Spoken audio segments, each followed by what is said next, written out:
Hi, it's Jason Mitchell and welcome back to my YouTube channel. You know, today's video is kind of like part two of a video I shot about 6 months ago in regards to institutional buyers in the market center. And the reason I bring this front and center today is because it's been announced that Blackstone has set aside $75 billion to buy single-family houses here in the United States.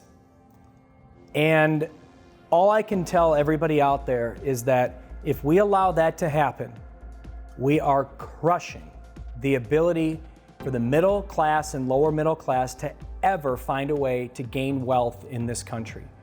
When you think about it, it is impossible to save money as it is. So people that are check to check, that can't save, given the fact that groceries are ridiculous, gas prices, rents, everything is ridiculous.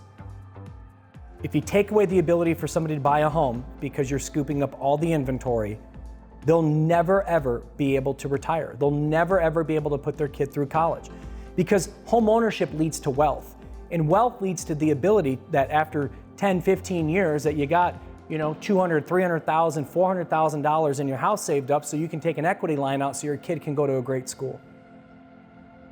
Things like that become systemic in the sense of if there's not home ownership, none of that exists. $75 billion. It's around 180,000 single-family homes. Think about that. Now I want us to also think about, we look at people as the client. We look at consumers as the people that refinance, buy homes, put money in the economy. But what we really need to be looking at is the asset. Because the asset itself allows the ability to retransact. The average person, from what I remember, the average person refinances every 3 years. So let's say you own your home for 15 years, that's a purchase and 5 refinances right there.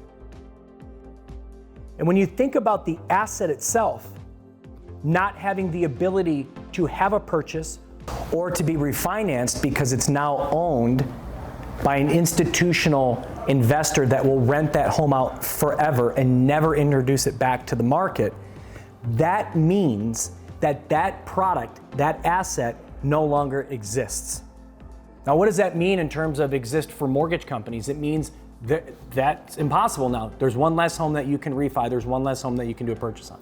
What does it mean for home search? It means there's one less home that's gonna be on a home search where drawing eyeballs and then transacting will never occur. The systemic problem we have is the more inventory that gets pulled from the market to institutional buyers, not only do we have the consumers that are gonna suffer because that means prices are gonna go up because there's less inventory, and then they're gonna control rents and rents are gonna continue to go up and up and up. But it also is incredibly impactful towards mortgage companies, search companies like Zillow, big mortgage companies, Chase, Wells, Rocket. I look at partners like ours, like Veterans United, and veterans that are missing out on home ownership. When this happens, think about how many veterans we can't put in the houses.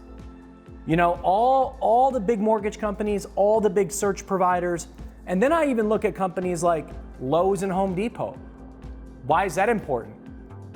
When a primary occupant has a home, they spend more money on their home. When they do these refinances, they do cash outs so they can put a pool in, so they can update their cabinets, so they can put landscaping in, and they drive more money into the economy. Well, guess what? If that asset is owned by an institutional investor, they're not going out and doing new landscaping and new cabinets. They live by the minimum standards in order to get the max amount of dollars for the ROI, or what they call the cap. But they're not going out all the time and spending money in the economy on their home because they don't have to, they don't want to. Home ownership is a prideful thing. And so we have to stop looking at the consumer as much as we're looking at the asset, the house. And if there's not legislation passed soon to stop these groups from buying 100,000 plus houses, 180,000 single family homes, do you know what that's gonna do? It's devastating to the future of Americans who want home ownership so they can create wealth. It's devastating to mortgage companies. It's devastating to title companies. It's devastating to search companies. It's not good.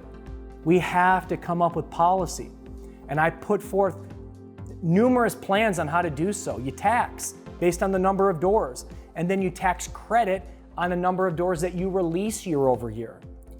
So if you own 100,000 and you release 10,000 year over year, maybe you get a tax credit. But if you own 100,000 doors, you're going to be taxed a certain amount because you're monopolizing the market.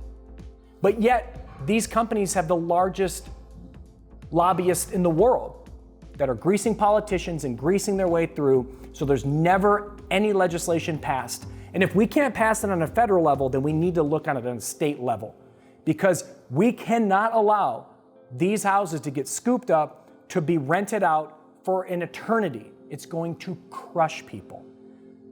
And this was just announced. So, my fellow mortgage companies that we're partners with so many of you, search companies, we're partners with so many of you. Guys, you have to do something. You have to do something. We have to do something. We cannot allow this to continue. It is going to destroy the future of this country. It's going to destroy the wealth, and it's going to truly impact your business as well, because if we don't have that asset available to market to, everything else goes away. So let's figure out a way and let's take some action, please.